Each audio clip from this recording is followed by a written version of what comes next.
అందరికీ నమస్కారం.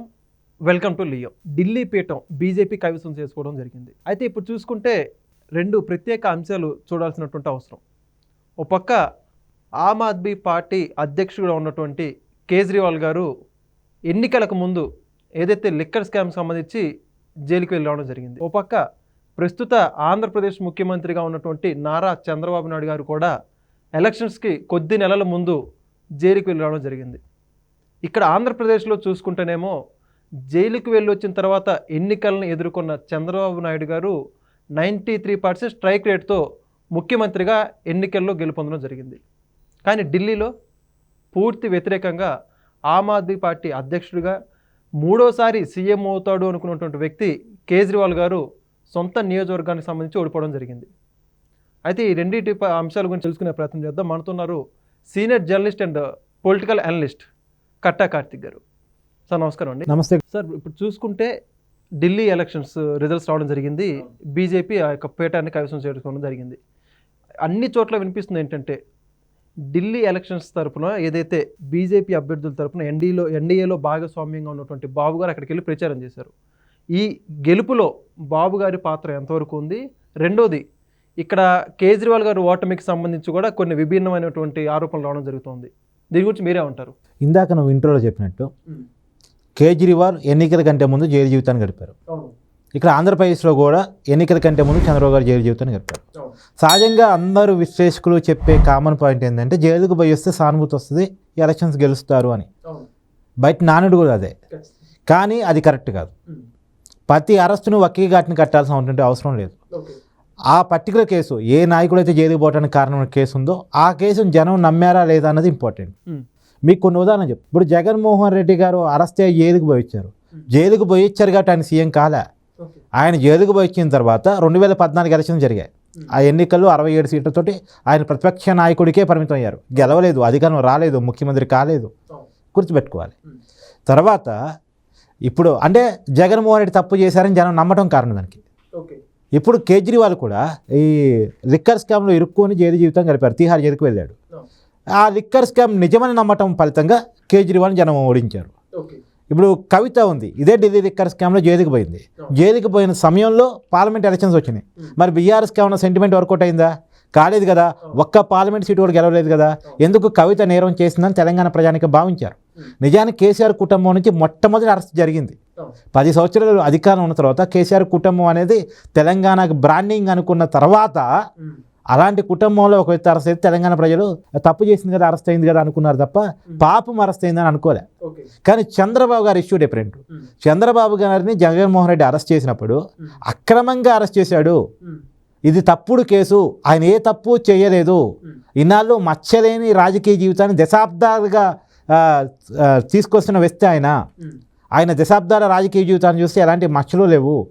రాజశేఖర్ రెడ్డి అంటే జగన్మోహన్ రెడ్డి గారి తండ్రి అనేక కేసులు పెడదామని ఫెయిల్ అయ్యాడు. అలాంటి వ్యక్తిని జగన్మోహన్ రెడ్డి దొంగ కేసులో జైల్లో వేశాడు అనేది ప్రజలు భావించారు. ఇప్పుడు స్కిల్ డెవలప్మెంట్ కేసు నిరూపించాడా? ఫైబర్ నెట్ కేసు నిరూపించాడా? ఏ కేసు నిరూపించారు? మద్యం స్కామ్ అని పెట్టారు, ఇసుక స్కామ్ అని పెట్టారు, వెయ్యని రింగ్ రోడ్డుకి కూడా రింగ్ రోడ్డు స్కామ్ అని పెట్టారు. వెయ్యని రింగ్ రోడ్డుకి. సో ఏ కేసు అని నిరూపించారా? పైగా కోర్టు మొట్టికాయలు వేసింది. సాక్ష్యాలు అయ్యి, ఆరోపణలు తప్ప సాక్ష్యాలు అయ్యి ఇది కేసు అసలు ఏమాత్రం ఆధారం లేకుండా కేసులు ఎట్టబెడతారని చెప్పేసి కోర్టు మొట్టికాయలు వేసింది. కాబట్టి జగన్మోహన్ రెడ్డి కావాలని చంద్రబాబు నాయుడిని అక్రమంగా అరెస్ట్ చేశారని ప్రజలు భావించారు. కాబట్టి చంద్రబాబు నాయుడు గారు అరెస్ట్ పడ్డ సింపతి వచ్చింది. కాబట్టి మొన్న ఎన్నికల్లో అది కూటమికి పనిచేసింది. నువ్వు అన్నట్టు 93% స్ట్రైక్ రేట్కి కారణమైంది. కాబట్టి మనం అర్థం చేసుకోవాల్సిందంటే ప్రతి అరెస్టును ఒకే ఘాటిని చూడాల్సినటువంటి అవసరం లేదు. ప్రత్యేకించి కేజ్రీవాల్ గురించి మనం మాట్లాడుకోవాలి. ఎందుకంటే ఇలా ఢిల్లీ ఎన్నికల గురించి మాట్లాడుకుంటున్నాం కాబట్టి. ఢిల్లీ ఎన్నికల్లో కేజ్రీవాల్ ఓడిపోవడానికి అవినీతికి వ్యతిరేకంగా పెట్టిన పార్టీ.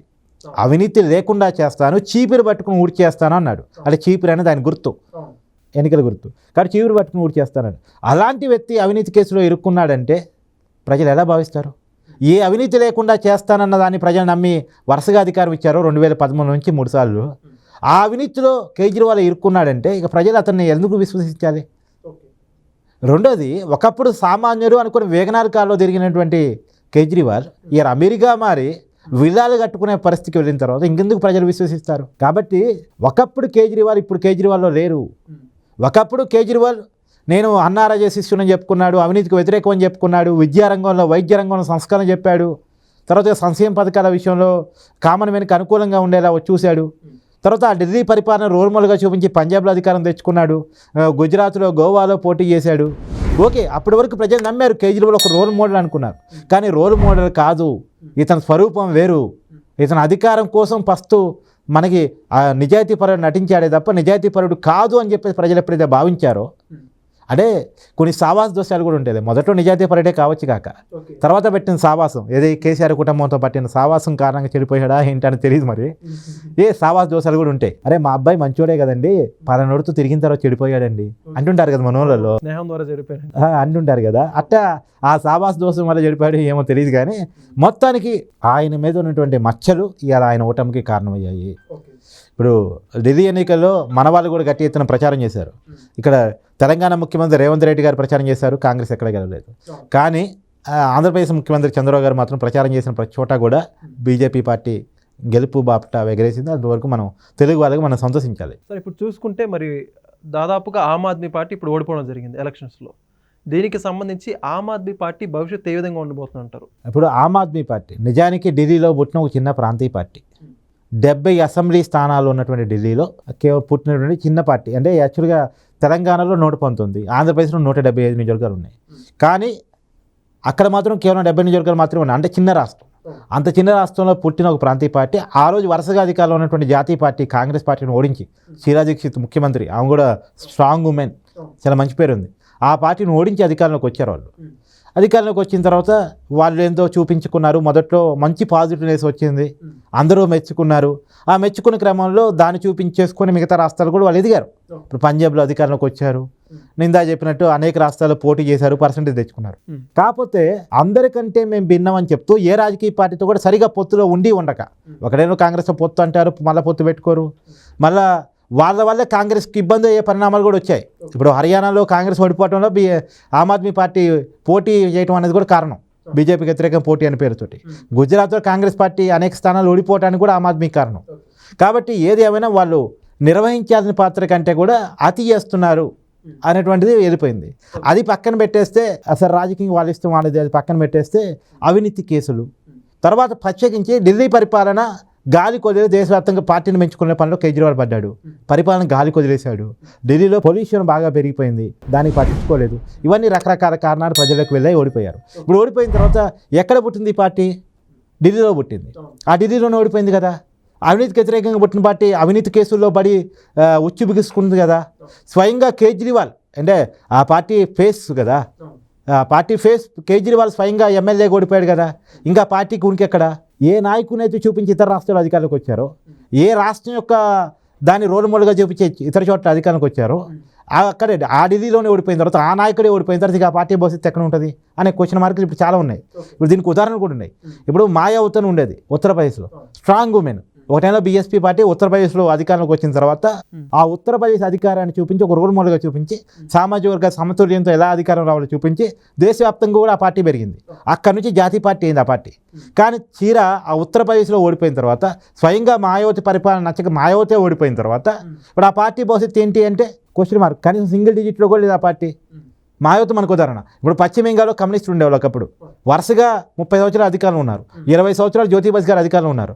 పశ్చిమ బెంగాల్ని రోల్ మోడల్గా వచ్చి దేశవ్యాప్తంగా కమ్యూనిస్టులు పెరిగారు. కేరళలో అధికారంలోకి వచ్చారు తర్వాత. సరే, రకరకాలుగా ఇంకా పశ్చిమ బెంగాల్ అధికారాన్ని చూపించి దేశవ్యాప్తంగా కమ్యూనిస్టులు పెరిగారు, తెలుగు రాష్ట్రాల్లో కూడా పెరిగారు. పెరిగిన తర్వాత ఎప్పుడైతే పశ్చిమ బెంగాల్లో కమ్యూనిస్టులు పడిపోయారో, ఆ రోల్ మోడల్ ఏదైతే చూపించే రోల్ మోడల్ ఉందో దెబ్బతింది. ఇప్పుడు కమ్యూనిస్టులు బలహీన పట్టడం స్టార్ట్ అయింది. కాబట్టి ఇప్పుడు కూడా ఢిల్లీని రోల్ మోడల్గా చూపించే వాళ్ళు ఎదిగారు. ఆ ఢిల్లీలోనే ఓడిపోయిన తర్వాత, ఆ ఢిల్లీ ప్రజలే వీళ్ళు కరెక్ట్గా పరిపాలించలేదు అని చెప్పిన తర్వాత ఖచ్చితంగా ఆ పార్టీకి ఇబ్బందికరమైన పరిస్థితులు వస్తాయి. ఇప్పుడు ఏ పార్టీ అయినా సరే ఎక్కడ తమ పునాది అని చెప్పుకుంటారో ఆ పునాదిని కాపాడుకోవడం అవసరం. పునాది లేకుండా బిల్డింగ్ నిలబడిద్దా? మనం ఇప్పుడు బిల్డింగ్లో స్టూడియోలో కూర్చొని మాట్లాడుతున్నాం, కింద పునాది పడిపోయింది, ఏం జరిగింది?